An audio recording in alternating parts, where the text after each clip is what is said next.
Maglaro tayo. Oh, ho, ho, ho! Mga DDS na tanga, halina maglaro tayo. Tanga-tangahan quiz show. Sige sabay.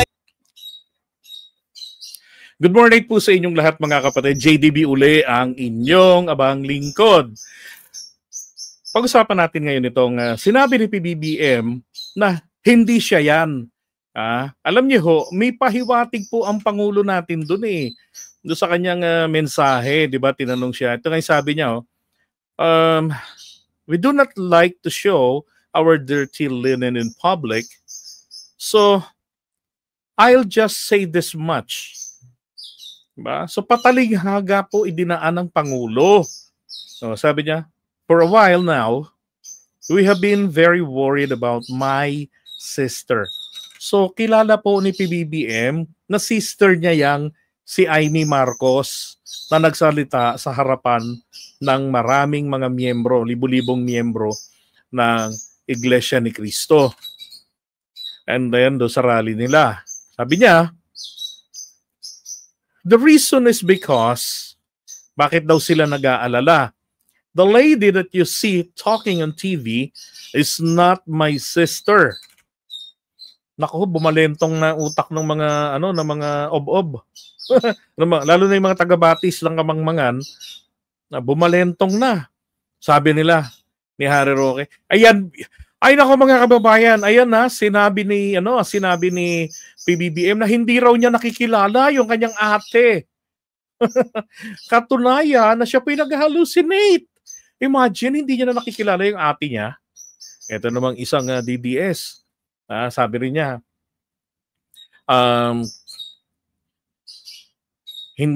sabog na naman daw si PBBM kasi hindi naman na daw makakilala.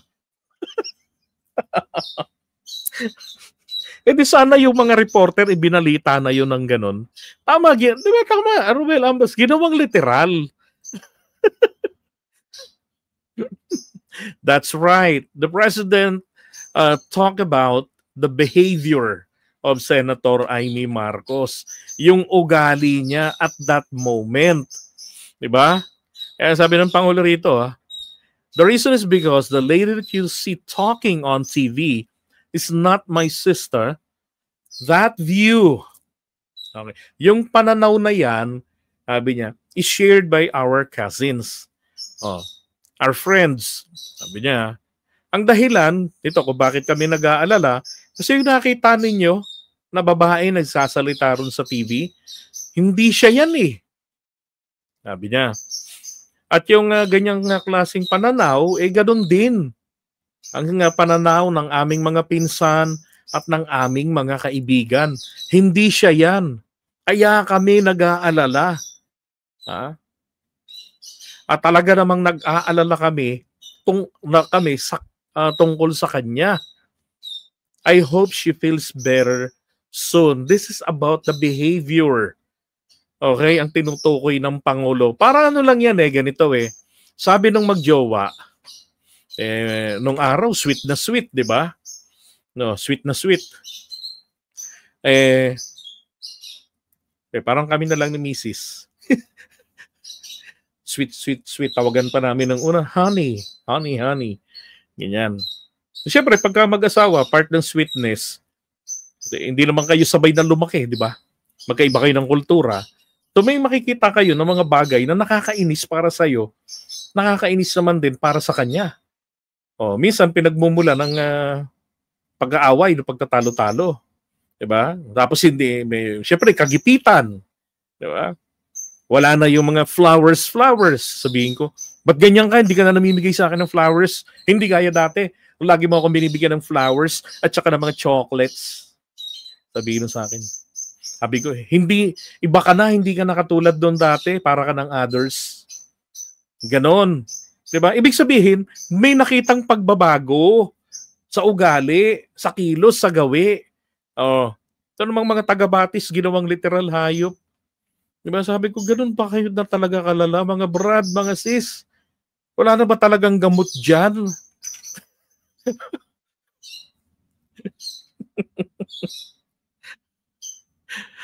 Ay, nako.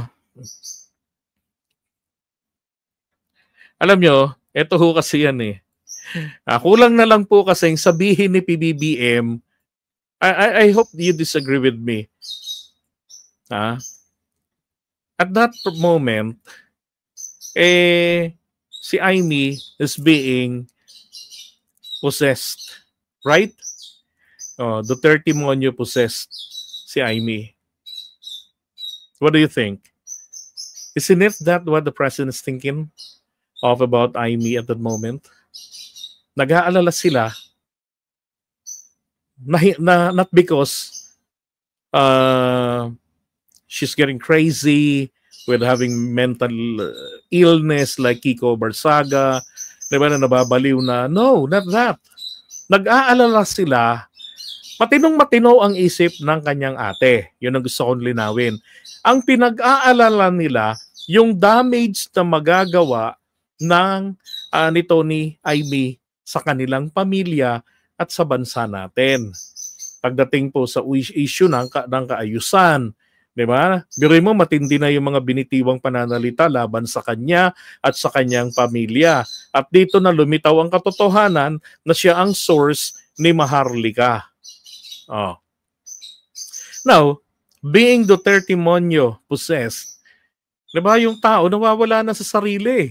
At ito yung inaalala nila, na magpagamit ang kanyang ate sa kung kani-kaninong magdidikta sa kanya for her to prove her loyalty to the Duterte. Kasi pinagdududahan lalo sa ginawa niyang ito. Lalo siyang pinagdudahan sa paninira niya nung kay PBBM. Kasi mga Duterte, kahit papano, hindi po tangay ang mga yan. Yung mga supporters, oo. Pero proven yan. Pero yung mga yan hindi. Tuso din sa politika yung mga yan. Diba? Iniisip nila, imagine, matanda na kayo sa politika. Marami na kayong pinagdaanan na political persecution. Nalulusutan ninyo.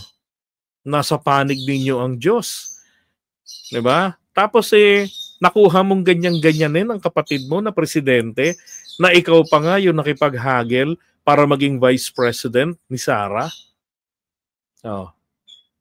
Diba? Nagawa mong traidorin. At sa buong pamilya, eto na nga lang si Digong na nga lang, kahit anong amin niya, na mamamatay tao siya, marami siyang pinatay, wala po ni isang anak niya ang nag-subscribe, sumang-ayon. Diba? Walang nagsabi ng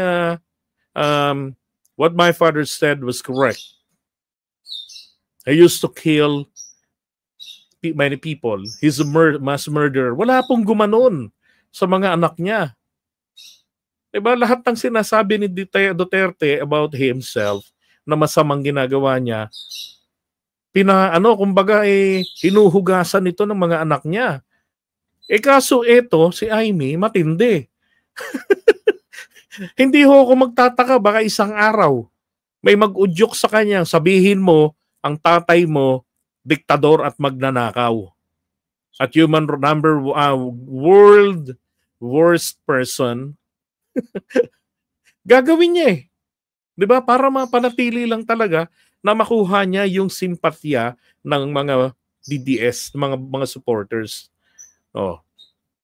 Sabi nga rito, Senator Amy is being urged to file a petition. Aba, so siya na yung binubuyo na magsampa ng petisyon sa Korte Suprema laban sa kapatid niya para ideklarang inutil na, hindi na mapakinabangan. Hindi na makaganap ng kanyang trabaho bilang presidente ng Pilipinas. Diba? Kasunod nung pagtira niya kay PBBM doon sa rally. And besides, malamang sa susunod, hindi na rin ito endorsohin ng INC. Diba? Kasi unang-una, nakipag-usap siya, nakipaghagil pala siya na gusto niyang magsalita. Sabi sa kanya, kung bibigyan ka namin ng pagkakataon na magsalita, saang part ka ng programa namin nilalagay? Ano nangyari? Diba? Iba yung kanyang sinabi na gagawin niya, i-deliver niya, or she's gonna discuss about the GAA, the 2025 GAA. And what she did was terrible thing. Diba? She accused PBBM, tapos wala namang ebidensyang nilatag. Yung mga kwentong gubat ni Duterte ng pagpananinira kay PBBM since 2021, November, yun lang din naman ang kanyang ginagawa. Yung mga bagay na narinig na natin kila Maharlika. Di ba? Inulit niya lang naman. Oh. Pero ano ang impact nun sa Iglesia ni Cristo?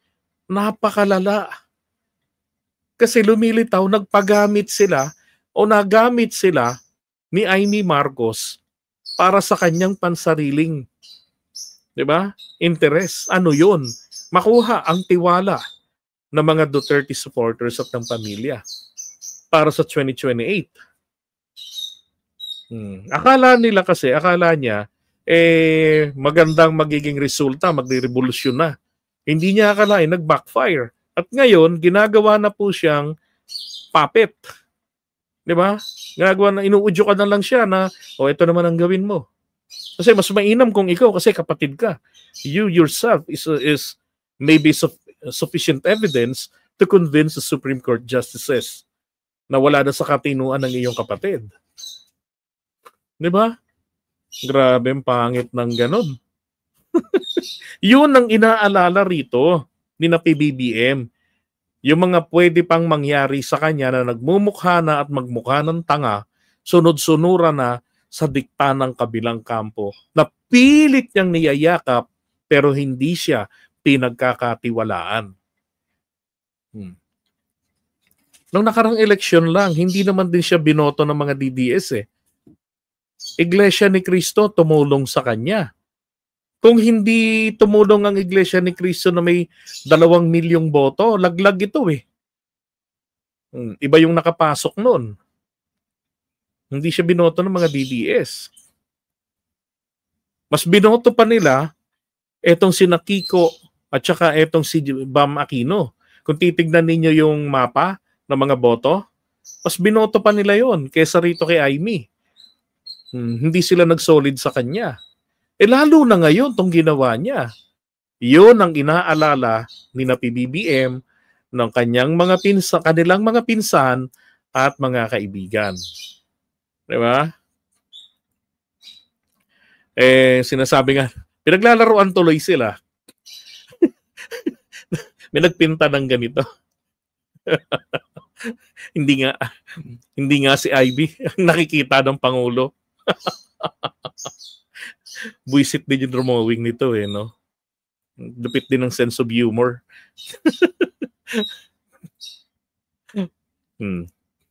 Sumagot pa si Amy rito ha, lokring din eh. Na ano pa niya, literal. Di ba? Bongbong, ako to. Kung ano na nakikita mo, ading, patunayan mong mali ako. Gusto kong mali ako.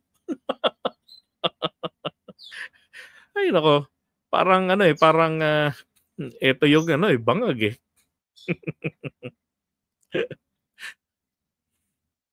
Diba? Yung sinabi rin ni Sandro na hindi ito gawain ng kapatid. So, sagot naman nito ni gustong paingayin ni Sandro ang usap-usapang hindi ako tunay na kapatid. Pagpapa-DNA test ako, magpa-hair follicle test sila. Naghihintay ka pa ng hair follicle test. Bakit hindi na lang ikaw ang mauna? 'Di ba? Gawin mo na, patunayan mo na hindi ka bangagers.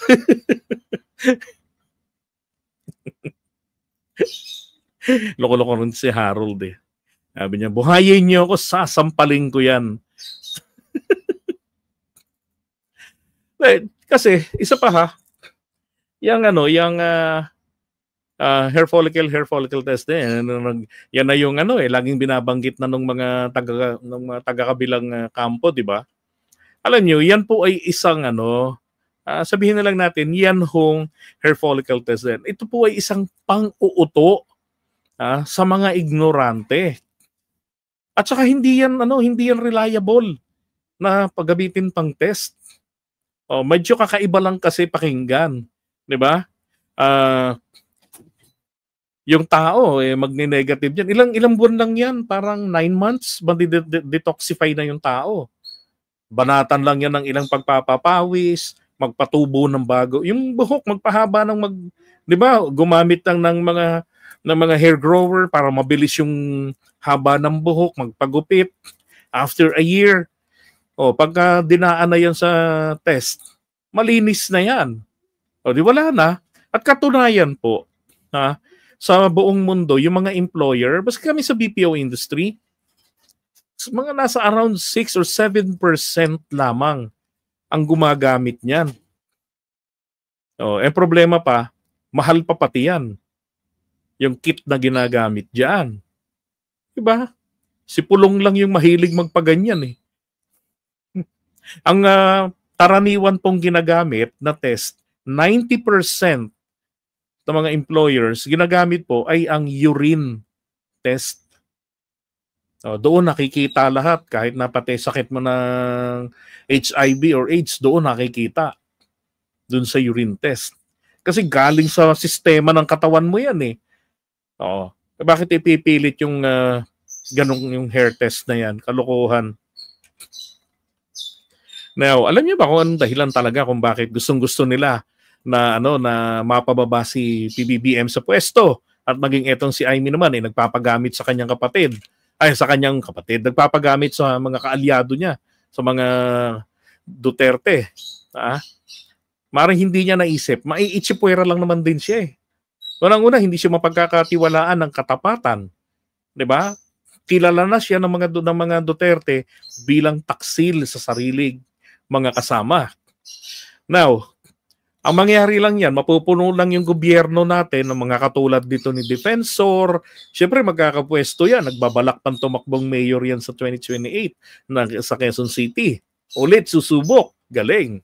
And then, mga katulad ni Marcoleta, Harry Roque na malilibre na, at etong Peking Kakamping na si Guanzon, diba? At etong Aning na si Barsaga, and then si Pastor Belhica na feeling napakagaling.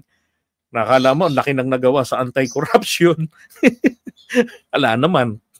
Diba? Si Malotikia na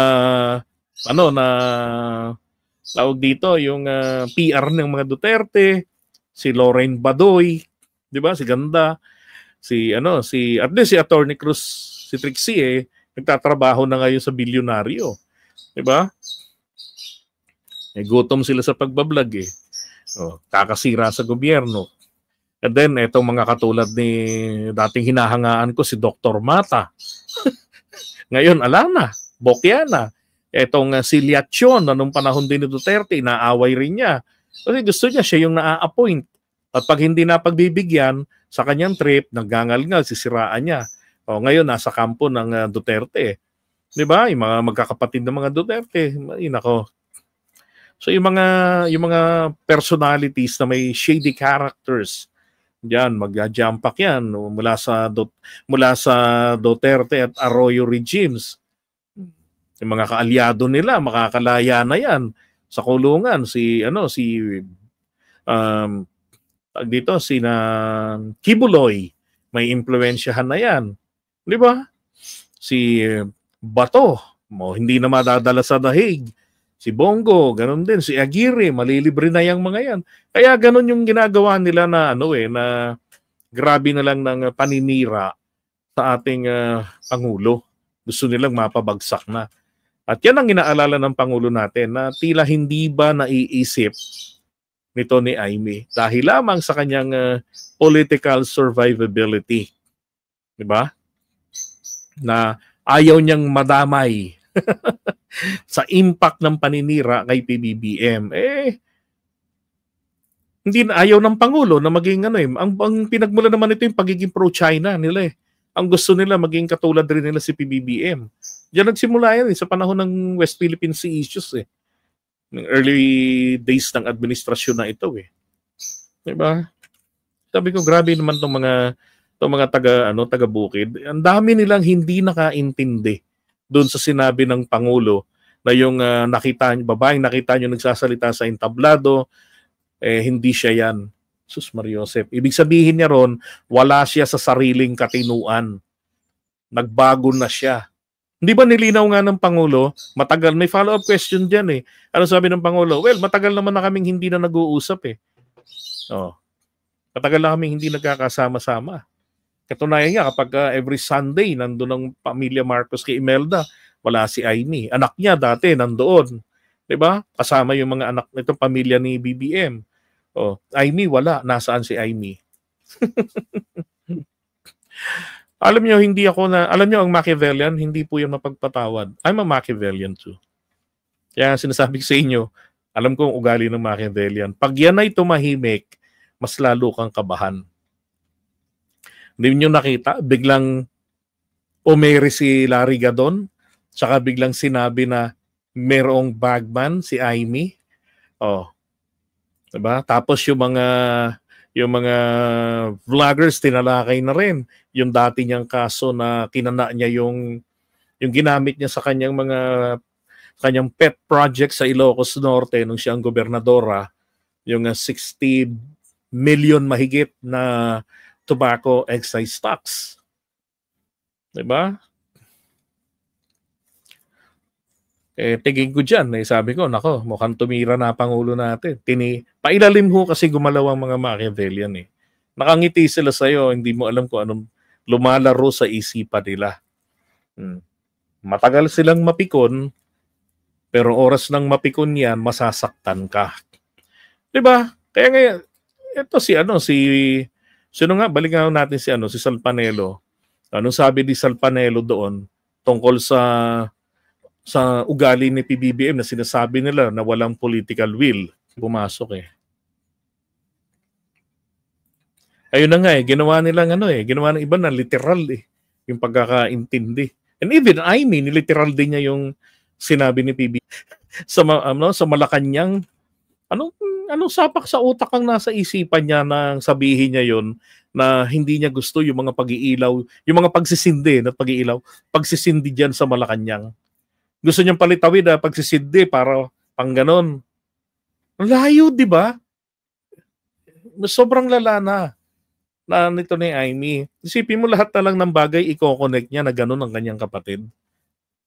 Well, I'm not surprised kasi napansin ko na rin yan dati pa doon sa kanyang pelikula na ginawa, yung Made in Malacanang. As early as December 2022, sinisiraan niya na si BBM bago pa lang na presidente. Kasi issue na noon na hindi niya makontrol o wala siyang access sa pagre-rekomenda, paglalagay ng mga tauhan ni PBBM. At nagiging matagal ang pagsusuri. Even TP. Kilala niyo si TP, di ba? Sinasabi rin ni TP, kinall out na sila. Masyado kayong mabagal mag-appoint. 3,000 katao ang kailangan yung i-appoint. Pati hindi kayo mag-appoint na, and then pagpalpak, tanggalin nyo.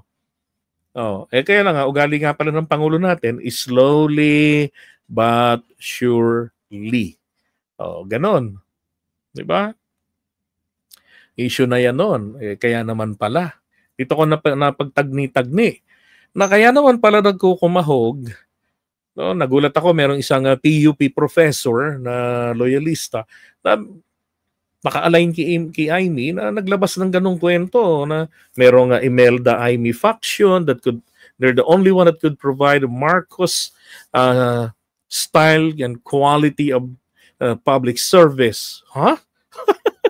Yung nirekomenda nila, ganon? Di ba? Tapos ang kay FL ay mga araneta, mga oligarko. Kaya nga sabi ko noon, gags ba kayo? Gusto niyong pag-awayin yung mag-asawa, si PBBM? Mag-break muna sila for 6 years? Kasi ginawa na rin nila ng kwento, si FL daw yung nagko-control ng appointments. Sinabi naman ni PBBM yan eh. Kung ang huling kukonsultahin niya, asawa niya, dahil abogada. Diba? At saka syempre, kung kayo pipili ng magiging tauhan, pipiliin nyo yung kakilala nyo. Kaya nga nung na-appoint si Pastrana, nagulat si BBM. Ba't nandun yun? Di naman niya inaprubahan yun. Nagulat din si FL. Kilala nila yung mga ina-appoint nila. Diba? Ay nako, aning si Aimee talaga eh. Kaya nga dapat ito, ma-realize niya to. Ito sinabi ni Salpanelo. These people, they are underestimating this president. They tell us he's weak. I disagree. He has political will. He was able to do that in the KOJC. Can you imagine sending their 3,500 policemen just to arrest Kibuloy? He was able to arrest, detain, and through to The Hague, Mr. Duterte, the former president. And he was able to humiliate General Torre, who followed strictly his instructions. Pag ganyan ang klaseng tao, may political will, magaling siya. From the detractor. Di ba? Galing na Rizal pa. Nakita niya kasi, si Panelo kasi hindi naman katulad ni Harry Roque na sobrang bitter sa buhay. Di ba? Bagamat pareho sila ni Harry na may mga anak na, o may anak na abogado. Si Sal Panelo, alam ko may anak na abogado eh. Hindi siya na-involved sa korupsyon nung panahon ni Duterte. Hindi katulad ni Rafael Don. Diba? Ibang mga kadikit, ibang mga kaibigan ni Digong. Kaibigan niya si Digong nung araw pa. And then Panelo, originally, anti-Marcos yan. He was part of the Mabini group of lawyers. Kasama sila nating Senator Sagisag, Rene Sagisag. Yun. Kaya lang, pag dito, nung bumalik yung mga Marcos dito, alam ko kumalas na siya ron sa, hindi ko pa masiguro kung kumalas na siya sa Mabini, pero he was part of the Mabini. Pero ang sigurado ako naging abogado siya ni Imelda Marcos. Nung 91 ata yun, abogado siya ni Imelda Marcos noon. Ang mga nakakalaban nila, yung Frank Chavez, yun yung nagbanta na susundutin si Imelda ng basta may gagawin kay Imelda, tapos ang beses sinundot ng payong. Yan eh. Diba? Yan ang maganda kay Panelo. Hindi siya kasama sa korupsyon. Hello, magandang gabi. Okay, totoo, di ba ramdam? Totoo naman yung sinabi niya. Based on his observation yan. Alright, so ngayon,